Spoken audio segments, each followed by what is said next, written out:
Hello दोस्तों, welcome to my YouTube channel.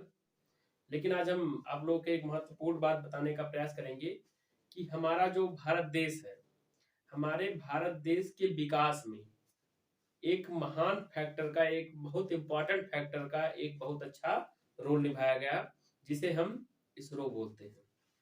हमारी एक स्पेस एजेंसी जो हमारे लिए निरंतर कार्यरत है तथा हमारे सेवाओं में लगातार तत्पर है। आज हम उसी के बारे में थोड़ी सी बातचीत करने का प्रयास करेंगे कि इसरो होता क्या है क्या, और ये कैसे वर्क करता है, और इसकी थोड़ी सी हिस्ट्री। आप लोग को पता है, जब हमारा देश आजाद हुआ था तो उस समय हमारे पास उतनी अच्छी टेक्नोलॉजी नहीं थी जिसके हिसाब से हम अपने देश का एक अच्छा स्तर पर, एक अच्छे स्तर पर हम अपने देश का विकास कर सके। लेकिन बाद में जैसे जैसे समय बीतता गया, हमने अनेक तरह की वस्तुएं, अनेक तरह की संस्थाएं डेवलप की जो भारत को उसके आर्थिक रूप से मजबूत करने में महत्वपूर्ण भूमिका निभाई। जैसे उसी में से एक है ISRO, Indian Space Research Organisation. Space, ISRO. ISRO एक प्रकार का क्या है, स्पेस एजेंसी है। इसकी स्थापना कब की गई थी? 15 अगस्त 1969 में की गई थी। ठीक है। इस समय इसरो चीफ कौन है? एस सोमनाथ जी हैं। तो इसके चीफ जो है एस सोमनाथ जी हैं, और इसकी स्थापना कब की गई थी? 15 अगस्त 1969 इंदिरा गांधी जी ने करवाई थी। हम लोग थोड़ा सा पीछे चलते हैं, इसके विषय में थोड़ा सा वार्तालाप करेंगे, और हम इसके पीछे में थोड़ा पीछे चलते हैं कि कैसे ये डेवलप हुआ। हमारे प्रथम प्रधानमंत्री पंडित जवाहरलाल नेहरू के संपर्क में इनकोस पार की स्थापना की गई। इनकोस पार ये क्या था? इनकोस पार एक ऐसी संस्था थी जो स्पेस एजेंसी के रूप में काम करती है। Means department of atomic agency, DAE पर वर्क करती है। डीएई पर वर्क करती है, जो क्या था, अंतरिक्ष विभाग के अंडर में आता था। इसकी स्थापना कब की गई थी? इसकी स्थापना की गई थी 1962 में। चलिए आपको थोड़ा सा पीछे से चाहते हैं। जब यूएसए और यूएसएसआर का युद्ध हुआ था, कोल्ड वार, तो उसमें अनेक तरह की हानियां हुई थी, अनेक तरह से स्पेस वार हुए थे, अनेक तरह से स्पेस रेस हुए थे, जिसमें सभी देश अपने आप को एक महान शक्ति बताने के लिए, के पथ पर अग्रसर थी। उसी तरह से इंडिया भी चाहता था कि हाँ, हम भी विकास करें अपने स्पेस का। और उसी तरह से हमारे जो प्रधानमंत्री हैं पंडित जवाहरलाल नेहरू जी, प्रथम प्रधानमंत्री जो थे, वो पंडित जवाहरलाल नेहरू जी ने इनकोस पार की स्थापना करवाई। इनकोस पार की स्थापना इन्होंने कब करवाई थी? जब हमारा इंडो चाइना वार हुआ था 1962 में। जब वार हुआ था तो इनकोस पार की स्थापना कराई। और इनकोस पार किसके एजेंसी में आता था? इनकोस पार जो है वो डिपार्टमेंट ऑफ एटॉमिक एनर्जी के में आता था। मीन्स अंतरिक्ष विभाग के अंडर में आता था। इसकी इनकोस पार की स्थापना कराई। इनकोस पार की स्थापना हो जाने के बाद इन्होंने कुछ दिन चलता रहा। ये कुछ दिन इसके लिए चला कि होमी भाभा और विक्रम साराभाई के अंडर में चला। ये इनकोस पार जो है, इसकी स्थापना पंडित जवाहरलाल नेहरू, होमी भाभा और विक्रम साराभाई के अंडर में चला था। और विक्रम साराभाई इसके क्या थे? हेड थे इनकोस पार के। बाद में जैसे जैसे समय बीतता गया, मात्र कुछ दिनों बाद, 7 वर्षों बाद, लगभग 7 वर्षों तक इनकोस पार चला था। इनकोस पार के बाद में आप लोग को बता चुके हैं कि इनकोस पार के हेड जो थे वो होमी भाभा और विक्रम साराभाई जी थे। और इन दोनों के निर्देश में भी ये चलता रहा। और बाद में इसे 7 साल बाद इंदिरा गांधी जी की सरकार ने इसे इसरो नाम दे दिया, इंडियन स्पेस रिसर्च ऑर्गेनाइजेशन। तभी से ये अच्छे से कार्य करने लगा। और 1969 15 अगस्त को ये एक फुल डेवलप, जिसको बोलते हैं फुल डेवलप, एक प्रकार की संस्था बन गई जो हमारे अंडर में वर्क करती है, हमारे भारत देश के लिए वर्क करती है। इस समय इसके पास इस समय की बात नहीं करेंगे, थोड़ा सा और हिस्ट्री में इसकी चलते हैं। इसकी स्थापना का मूल उद्देश्य था हमारे देश को अंतरिक्ष में एक एक विशेष स्थान दिलाना।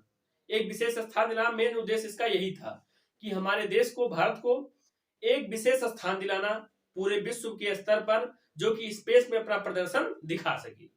उसी प्रकार से जब ये इसकी स्थापना हो गई इसरो की 1969 में, तो 1965 में आर्यभट्ट पहली मिसाइल लॉन्च की गई। हमारी स्थिति ऐसी थी, आप लोग जानते हैं, कि जब इसकी स्थापना की गई थी इनकोस पार की, तो उस समय वहां कर्नाटक में थम्पू में एक प्रकार का जब ले जाया गया था, पहली बार स्पेस लॉन्च किया गया था, तो वहां पे आप लोग देख रहे हैं कि साइकिल से ले जाया था, ऐसी स्थिति थी हमारी, साइकिल से हमारा स्पेस जाता था वहां तक, स्पेस लॉन्चर जो था वो साइकिल से मिसाइल ले जाती थी, ऐसी स्थिति है थी हमारी। और हम हमारी कंडीशन विश्व स्तर पर किस तरह से है आप देख सकते हैं। तो इस प्रकार से हमारी स्पेस एजेंसी थी जो इसरो वर्क करती थी। पहली स्पेस एजेंसी हमारी क्या, पहला मिसाइल क्या था, हमका आर्यभट्ट था। आर्यभट्ट लॉन्च होने के बाद भारत के लोगों में एक महत्वपूर्ण हर्ष दिखाई दिया कि हाँ, हमारा भारत भी अब स्पेस के मामलों में अन्य देशों की भांति ही आगे होगा। और इसी तरह के जैसे जैसे समय बीतता गया, इसरो अपना काम करता रहा। इसरो का एक मेन मोटिव था कि low budget means low budget आप लोग समझ सकते हैं कि जो पूरे साल का बजट है इसरो का वो लगभग 1.2 मिलियन है, सॉरी बिलियन, 1.2 बिलियन है। और वही नासा का से कंपेयर कीजिए, नासा का है 20 बिलियन, वो भी डॉलर। तो इस तरह से है वो, ठीक है। तो इतना कम लो मार्जिन में भारत देश को एक विभिन्न अंतरिक्ष कार्यक्रम में सर्वोच्च स्थान दिलाने में इसरो का एक महत्वपूर्ण योगदान है। और इसी तरह से इसरो वर्क करता है। अब देखिए, हमारे पृथ्वी के ऑर्बिटल में अंतरिक्ष यान, हमारे पृथ्वी के ऑर्बिटल में अंतरिक्ष उसको सॉरी सैटेलाइट को लॉन्च करने में हमारे महान वैज्ञानिक डॉक्टर अब्दुल कलाम आजाद जी की महत्वपूर्ण भूमिका थी। और उन्होंने बहुत अच्छे से वर्क किया, तब जाके हमारे पृथ्वी की ऑर्बिटल में हमारा सैटेलाइट लॉन्च हुआ या स्थिर हुआ। हमारे पृथ्वी के सैटेलाइट में हमारे पृथ्वी की ऑर्बिटल में सैटेलाइट लॉन्च करने का मेन उद्देश्य, मेन श्रेय हमारे पूर्व राष्ट्रपति डॉक्टर एपीजे अब्दुल कलाम जी को जाता है। इन्होंने एक महत्वपूर्ण भूमिका निभाई जो कि विगत वर्षों में हमारे कारगर सिद्ध हुई।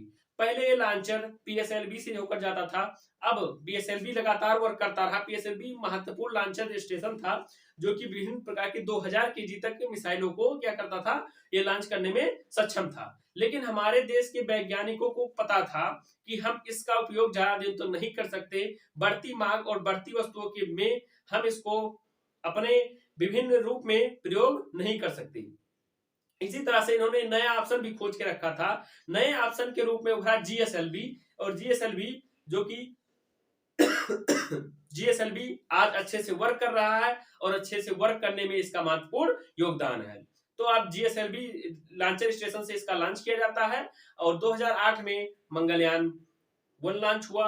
उसी प्रकार से लॉन्चर लगातार लॉन्च होते रहे। और हमारे डॉक्टर एपीजे अब्दुल कलाम जी के दिशा निर्देश में ही और हमारे पूर्व प्रधानमंत्री श्री अटल बिहारी वाजपेयी जी के निर्देश में ही हमारे पोखरण में पहला परमाणु परीक्षण किया गया। ये हमारे डॉक्टर अब्दुल कलाम आजाद जी की भूमिका थी हमारे स्पेस एजेंसियों में और हमारे परमाणु शक्तियों में। तो इसी तरह से नई जानकारी करने के लिए हमारे चैनल पर बनाए रखिए। धन्यवाद। जय हिंद।